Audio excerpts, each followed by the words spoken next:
Shalom friends, एक बार फिर से आप सभी का स्वागत है। आज मैं आपके लिए लेकर आई हूँ एक 1 ईयर बाइबल रीडिंग कैलेंडर। अगर आपका कोई बाइबल रीडिंग रूटीन नहीं है और आप कभी भी अपनी पूरी बाइबल कंप्लीट नहीं कर पाए हैं, तो ये वीडियो आपके लिए है। इसमें ओल्ड टेस्टमेंट और न्यू टेस्टमेंट के सभी चैप्टर्स को डे वाइज ऑर्गेनाइज किया गया है। डे 1 से लेकर डे 365 तक के सभी चैप्टर्स आपको यहाँ मिलेंगे। डे 365 पर आप अपनी पूरी बाइबल कंप्लीट कर पाएंगे, तो आप इसके द्वारा आशीषित हों। और अगर आपको ये वीडियो पसंद आती है तो आप अपने फैमिली और फ्रेंड्स से शेयर करें, और अगर आप चाहें तो आप सब्सक्राइब, लाइक और कमेंट भी करें और बेल आइकन को प्रेस करके नोटिफिकेशन ऑन करना ना भूलें। So praise the Lord, shalom to everyone. Let's get started. Day 240, Psalm chapter number 136। धन्यवाद का भजन। यहोवा का धन्यवाद करो, क्योंकि वह भला है और उसकी करुणा सदा की है। जो ईश्वरों का परमेश्वर है, उसका धन्यवाद करो, उसकी करुणा सदा की है। जो प्रभुओं का प्रभु है, उसका धन्यवाद करो, उसकी करुणा सदा की है। उसको छोड़ कोई बड़े बड़े आश्चर्य कर्म नहीं करता, उसकी करुणा सदा की है। उसने अपनी बुद्धि से आकाश बनाया, उसकी करुणा सदा की है। उसने पृथ्वी को जल के ऊपर फैलाया है, उसकी करुणा सदा की है। उसने बड़ी बड़ी ज्योतियां बनाई, उसकी करुणा सदा की है। दिन पर प्रभुता करने के लिए सूर्य को बनाया, उसकी करुणा सदा की है। और रात पर प्रभुता करने के लिए चंद्रमा और तारागण को बनाया, उसकी करुणा सदा की है।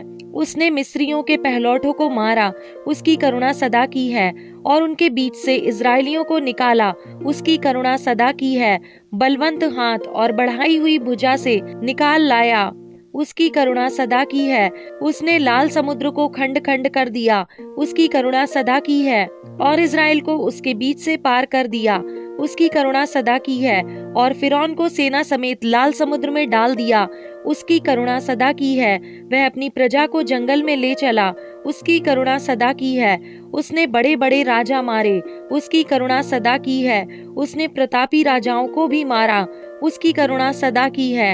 एमोरियों के राजा सीहोन को, उसकी करुणा सदा की है। और बाशान के राजा ओग को घात किया, उसकी करुणा सदा की है।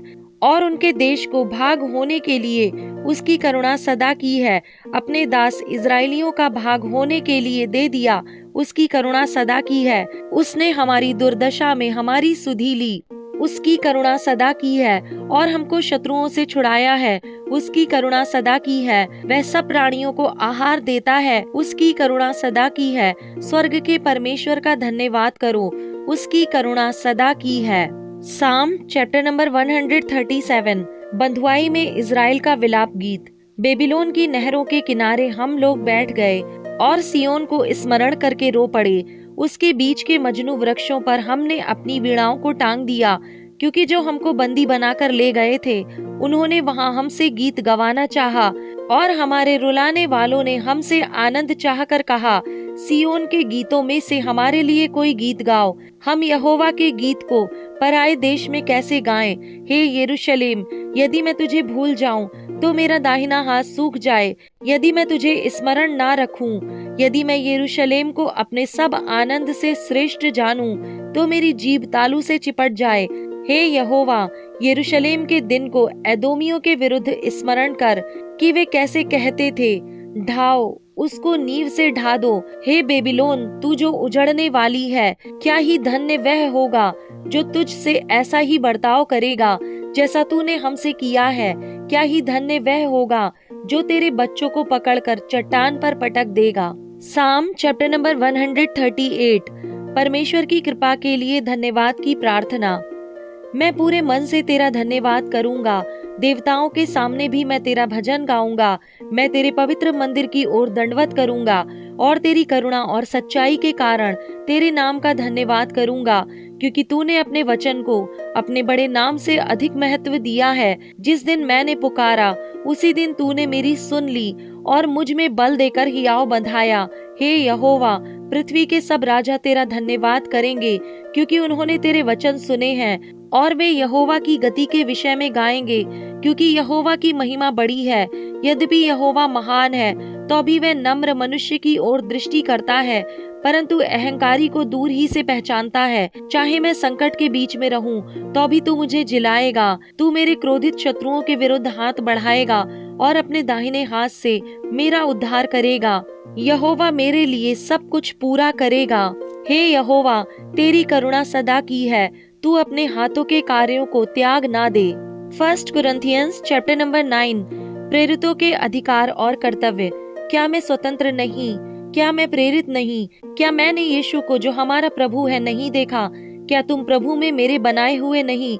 यदि मैं दूसरों के लिए प्रेरित नहीं, तो भी तुम्हारे लिए तो हूँ, क्योंकि तुम प्रभु में मेरी प्रेरिताई पर छाप हो। जो मुझे जांचते हैं, उनके लिए यही मेरा उत्तर है। क्या हमें खाने पीने का अधिकार नहीं? क्या हमें यह अधिकार नहीं कि किसी मसीह बहन के साथ विवाह करके उसे लिए फिरें, जैसा अन्य प्रेरित और प्रभु के भाई और कैफा करते हैं?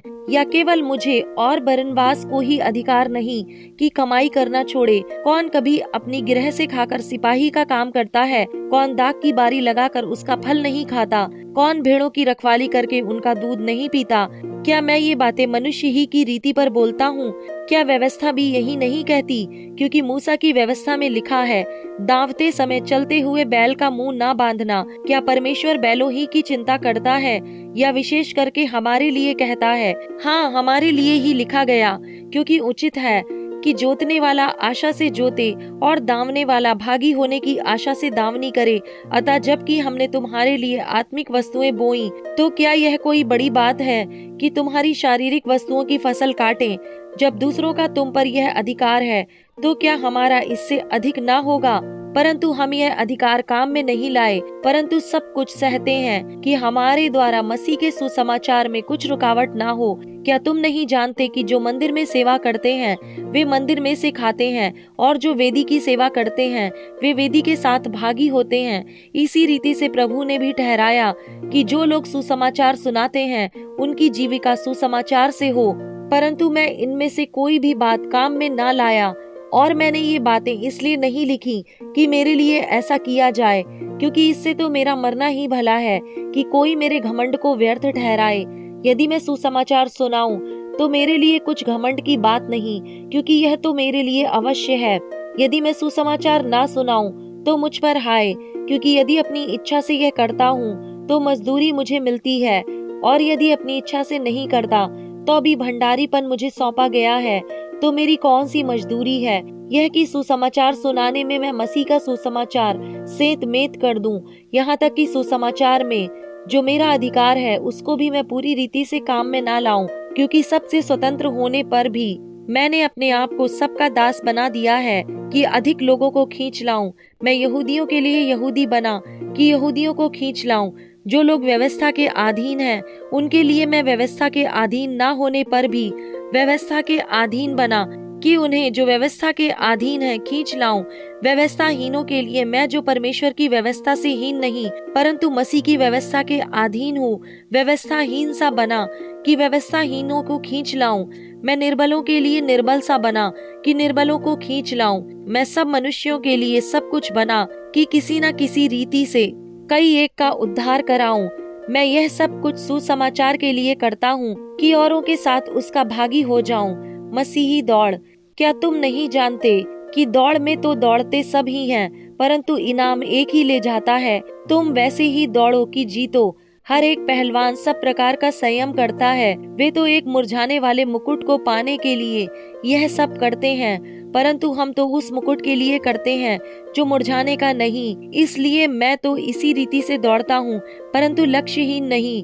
मैं भी इसी रीति से मुक्कों से लड़ता हूँ, परंतु उसके समान नहीं जो हवा पीटता हुआ लड़ता है, परंतु मैं अपनी देह को मारता, कूटता और वश में लाता हूँ। ऐसा ना हो कि औरों को प्रचार करके मैं आप ही किसी रीति से निकम्मा ठहरूं।